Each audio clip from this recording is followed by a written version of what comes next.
So where and when will Trump and Putin meet, and how strongly does Ukraine continue to attack legitimate military objects on Russian territory? This and other topics we will discuss right now. It's our YouTube channel War and Politics 24.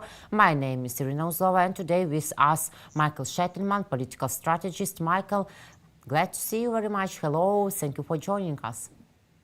Good evening, Iryna. Glad to see you. So Armen Sarkisyan, known as Horlivsky, a criminal authority from the era of Ukrainian pro-Russian ex-president Viktor Yanukovych, was blown up in Moscow. The explosion took place in one of the elite residential complexes where he was staying with security. How much do such murders instill fear and panic among Russian officials and Kremlin generals, among representatives of the Russian world? Well, obviously it is under the big question if was it work of our special forces or was it just some intra-Russian criminal killing, yeah? That's not obvious. Then in cases when our special forces liquidate generals, like general of chemical weapon, for example, in the Moscow city center, it was just a couple of months ago, it was obvious that this target is the only target of Ukrainian army. But this guy we are speaking about, he is rather half criminal and half soldier. It's not obvious is he soldier or is he criminal element. And he has a lot of enemies inside the Russian Federation, because he had also the big business interests in occupied territories and not only fighting interests. In spite of being the establisher of Armenian-Russian military unit, Armenian-Russian military unit. So yes, it is not nice for Moscow citizen to see such an explosion in the city center, and especially in this. It is very famous place. This is very famous. This is like, I can compare that only just to some Trump Tower, for example, in New York, this place in Moscow. And this guy who was liquidated in this building, he just rented an apartment in this building, not owned this apartment.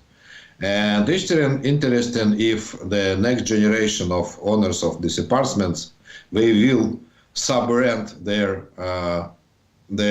apartments to war criminal. This is very good case. If you don't want explosion inside your house, inside your building, just don't give a rent to war criminals. That's clear message, I believe, from Ukrainian special forces, if it were Ukrainian special forces who liquidated this guy. Yes, clear rules, but they cannot do it in well, so they have such fate. Drones struck fuel facilities in the Astrakhan and Volgograd region of the Russian Federation. On the night of February 3, drones attacked many Russian regions. In particular, a gas processing plant near Astrakhan was attacked, according to Andriy Kovalenko, head of the Center for Countering Disinformation of Ukraine. So, Michael, how do you think? What does the trend of increasing attacks on Putin's oil and gas infrastructure tell us about, and how much do such attacks strengthen our position at the future negotiations table? At the beginning, it strengthened our position at the war, not on the negotiation table, obviously. It was, by the way, very unique attack, the first of this kind. Because this Astrakhan plant, this is not just oil refinery, the regular oil refinery. By the way, Ukrainian army hit more than 30 different oil refineries during the war, out of 46 oil refineries. They have in Russia 46 oil refineries, and Ukrainian army struck about 30 of them. So this one was gas proceeding refinery, which is not just energy object. This plant produce from natural gas, produce polymer materials, which is very deep proceeding of gas. And this is rather unique because in Russia we have only 4 big refineries from this kind. One of them in Astrakhan and one of them in Orenburg on Ural Mountains. By the way, this night we also tried to hit Orenburg refinery, the same refinery in Orenburg, but we didn't succeed. And two others Russians they have on Far East, which is very long distance from Ukraine, so we don't have technical possibility to strike. And this gas refinery stopped working this night. So it is 25% of oil of all the Russian gas proceeding. So it is very important from technical point of view, and we can't say how long it is stopped. It stopped its operation, but obviously we will feel lack of some materials in Russian Federation, and this is military materials, also polymers. So this is first. Second, it is just a war, yeah. And in our war, we strike a lot big Russian, let's say big Russian manufacturers, and the best target is gas and oil, because we have secondary explosive in this manufacturing. When you strike, for example, some, I don't know, timber production, you just strike with you 40 kilo of nitro in your drone, and that's it. But here in this case, you have 40 kilo of nitro in your drone and some megatons of gas on the place. So you have second, third explosive on the place. So it is very, very effective from just war point of view, from the regular war. Speaking about negotiation, I'm not sure this is a part of negotiation, but interesting is another point. This technical possibility of Ukrainian army to hit so many targets of Russian oil and gas production means we use hundreds of drones per day, hundreds of drones. And this is huge, big drones, like planes, like small passenger planes. And from American side, we heard that United States finance production of these planes. And this is produced in Ukraine, but with American finance.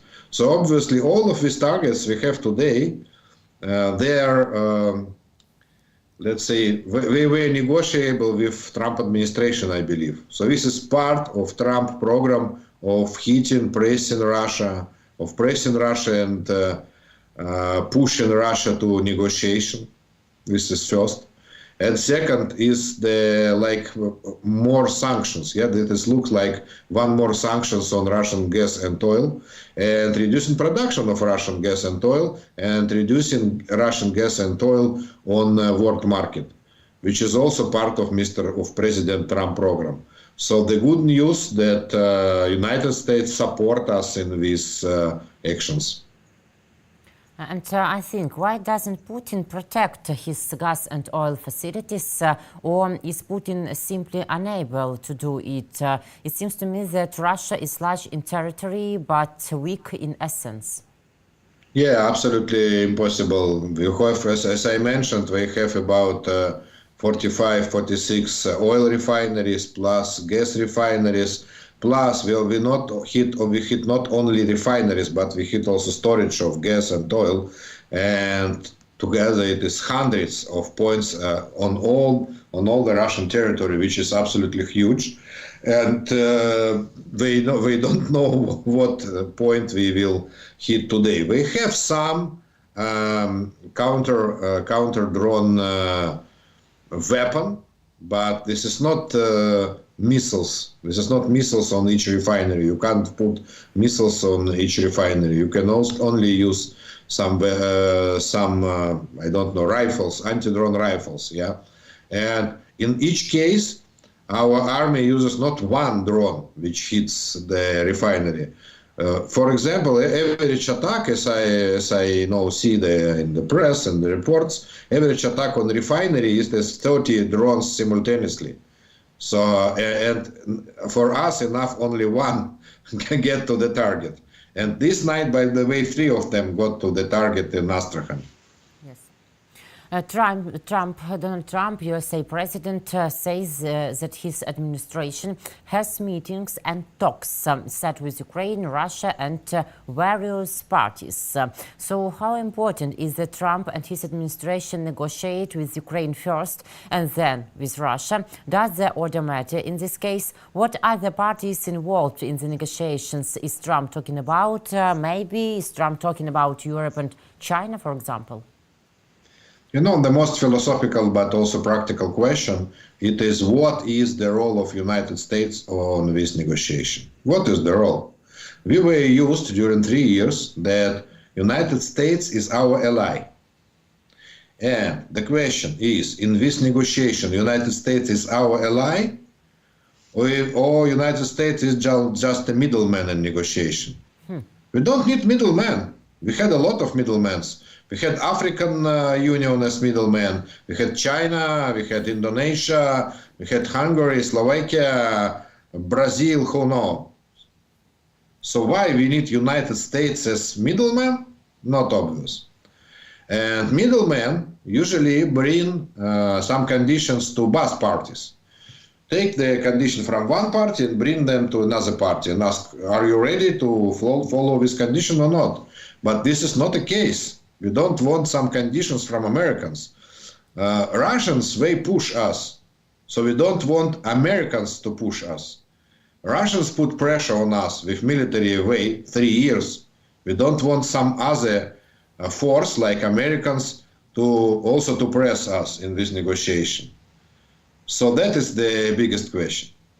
And if the United States is still our ally and not middleman, so in this case, obviously, we should have the common position, Ukraine and United States, and maybe also Europe, if Europe want to join. And only with this common position, we, by American way or Ukrainian way, doesn't matter, get to Russian Federation, to the Russian authorities, and discuss our offer for this negotiation. Till now, we don't see that works this way. Because Mr. Trump mentioned Ukraine and Russia in one sentence. I negotiate with Russia, I negotiate with Ukraine. And not we, Ukraine and US, negotiate with Russian Federation. Which is a very non-pleasant point, let's say. So in this case, does the order matter with whom Trump will first communicate, with us or with Russian Federation? Because our president, Ukrainian President Volodymyr Zelensky, thinks that it is important that Trump should communicate first with Ukraine to build some plan how to speak after conversation with us, with Russian dictator Vladimir Putin. And also symbolic meaning, not only practical, not only plan, but also this first meeting between Trump and Zelensky will show all over the world that we are still allies. And Americans were not middlemen in this case. This is the difference. And this is why we insist on first meeting between Zelensky and Trump, and only afterwards some calls or something between Trump and Putin. On your opinion, are we still allies, or Donald Trump hasn't already made the decision about it, who is USA or who will be USA for us? Exactly. It looks like we are not allies in this case. In military field, we are allies, but on negotiation table, it looks like they are between us and Russians. But we don't need anybody who are in between. We could communicate directly. There is no problem to communicate directly. So that is question. But you know, still it is too early to criticize this way and this position, because we just don't have any knowledge, any information. For me, it looks like Americans also does not succeed to negotiate something with Russian Federation. If we had any success in this route of negotiation, we will report that. Because President Trump, he runs to tell everybody that he has some real success. But not in this case. We never heard about any success of negotiation between Russia and US. So I believe we just in the very, very beginning point, or the positions of US and Russian Federation were far away one from other, and they don't have any compromise position. But US President Donald Trump's special representative for Ukraine and Russia, Keith Kellogg, said a few days ago that he thinks that solving of Ukraine and Russian war is a question not for years but for months. Also, yesterday, Keith Kellogg reported that both countries would have to make concessions in the hope to reach a settlement to the war. Ukrainian President Volodymyr Zelensky has already made it clear that he will soften his position on the territories, and Russian leader Vladimir Putin will also have to soften his position. Over time, and probably in the near future, we will have discussions with everyone, and that is good for both sides, Kellogg said in the television interview with Fox News. Is Putin ready to make any concessions at all? Because judging by his actions, such an option doesn't seem possible. Yeah, you're right. It doesn't look like Putin are ready to some compromise.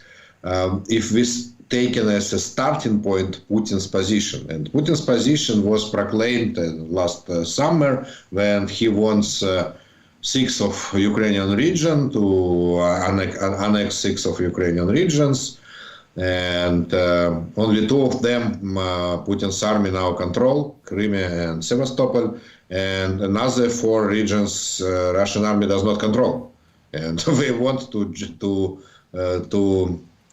to grab it from Ukraine towards Russian Federation, and we never heard any another compromising positions.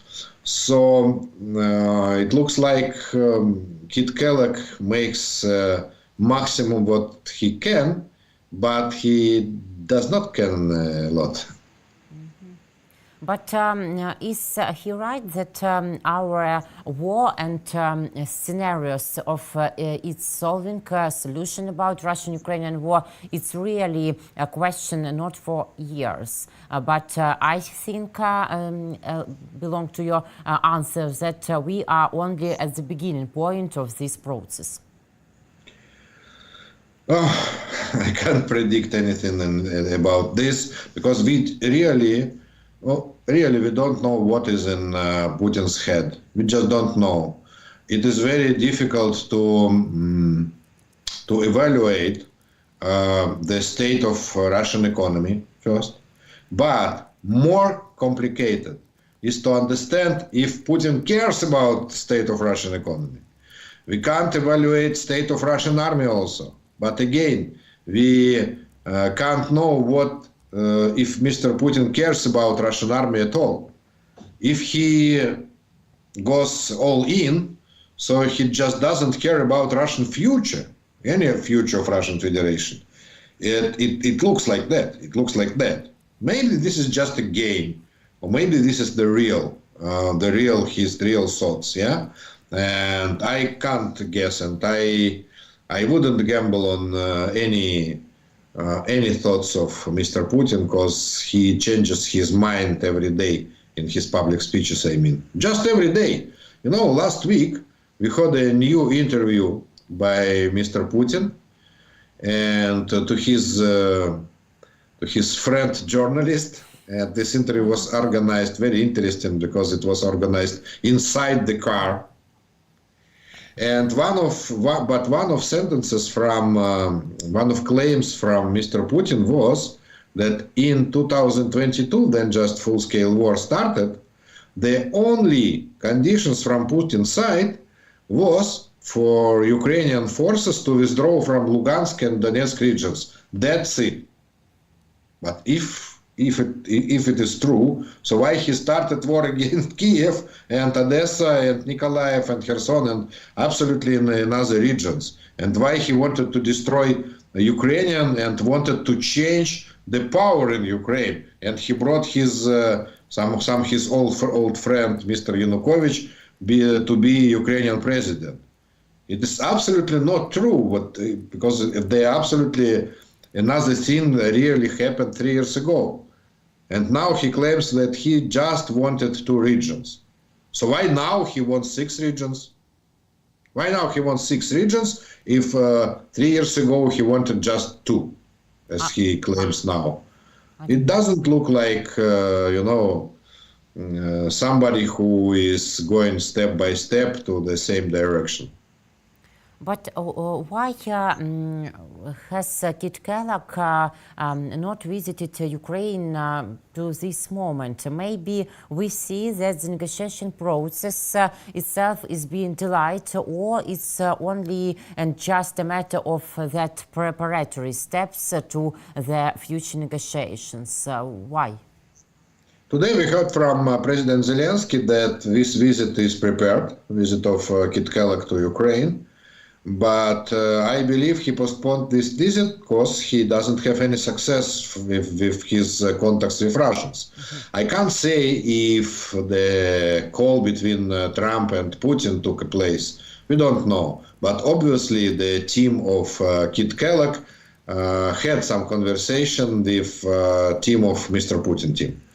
And obviously they don't have any success. With minimal success, Kit Kellogg were here or in Moscow to discuss the details.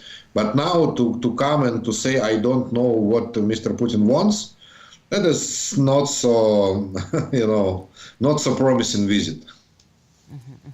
Okay, but we are waiting to Case Kellogg, and not only for him, Marco Rubio, Secretary of United States. Also, we are glad to see him there. President of Ukraine, President Volodymyr Zelensky, told about it a few days ago that Marco Rubio, State Secretary, can visit Ukraine and see how we live under the pressure and aggression by Russian Federation. Maybe will we see Marco Rubio's visit to us? This is two different cases, because visit of Marco Rubio could be connected not only to peace process. Kit Kellogg has only one job. This is peace process between Russian Federation and Ukraine. Kit Kellogg does not care about, for example, financial aid to Ukraine. Kit Kellogg does not care about the future of Ukraine, if Ukraine will be part of NATO or will be part of European Union. Kit Kellogg doesn't care about supply of weapon to Ukrainian army. All of this is the sphere of Marco Rubio. So visit of Marco Rubio is very important, and we had a lot to discuss with him. Our authorities had a lot to discuss with him, but it doesn't necessarily connect it to exactly peace process and negotiation with Russian Federation. This is a difference. Okay, thank you. Reuters reported to Russian sources said to Reuters that Saudi Arabia and United Arab Emirates seen as possible venues for Trump-Putin summit. Two Russian sources say, why these countries? Why not consider Turkey, for example? I don't see any logic after this, just anything. Because why to fly to Saudi Arabia? Mr. Trump has a lot of contacts with Saudi Arabia. It is not regarding Russian war. It is only regarding prices of oil.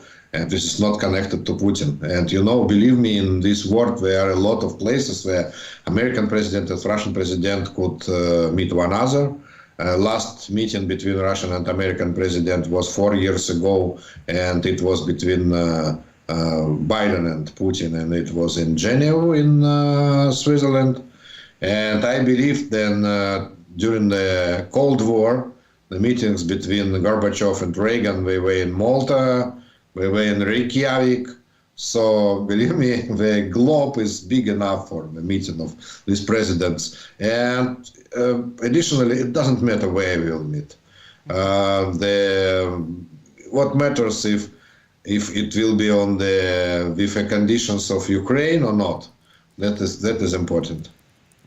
But it seems to me that for Russian dictator Putin, it can be important because 123 countries can arrest him.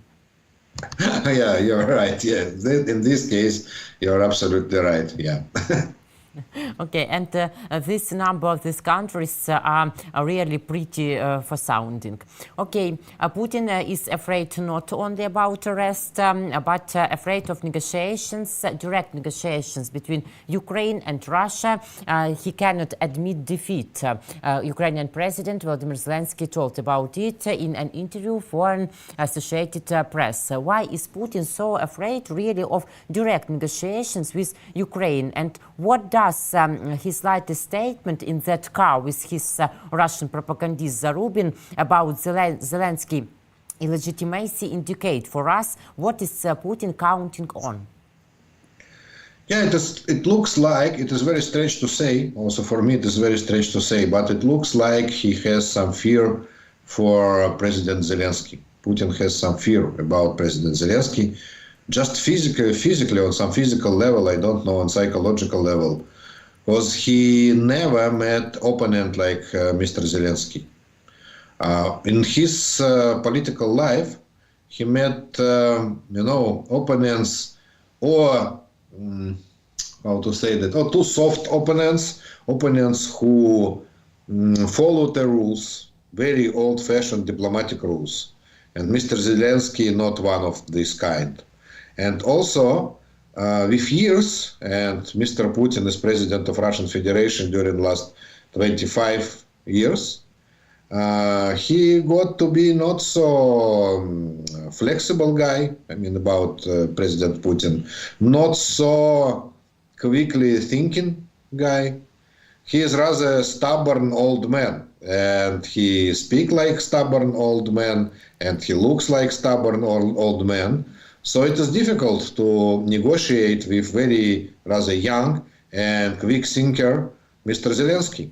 So Mr. Putin just feels personally that he will lose to Mr. Zelensky in each negotiation, in each conversation. He will lose to smart thinking and quickly thinking Mr. Zelensky, and rather strong, also strong guy from mental point, I mean, about Zelensky. So he wants some other opponent. Mr. Putin, he wants some other opponent. But this is psychological, this is something psychological. And also, Russians, they want to, and they declared that they want to negotiate only with United States about the future and about the fate of Eurasia and Europe and the globe. Yeah, that was claimed by Foreign Minister of Russian Federation, Mr. Lavrov, and also by Kremlin spokesman, Mr. Peskov. And they want to meet one another, two guys, Putin and Trump, and probably they want also Chinese President Xi to sit together. I mean, this is what I describe now, it is Mr. Putin's dream. And they discuss the future of the world. But the reality is different.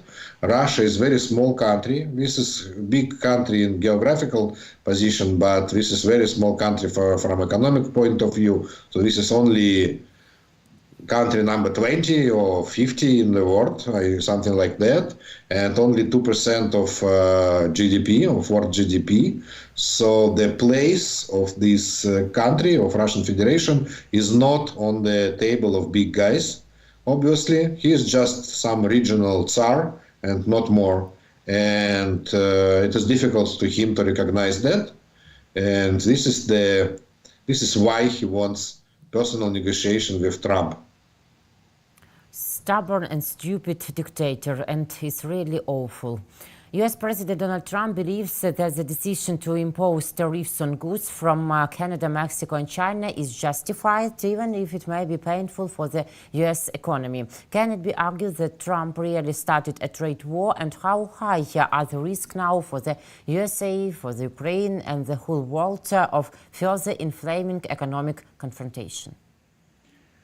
Well, this is not part of our war, obviously, and all what happens between U.S., Canada, Mexico, we can't interfere there.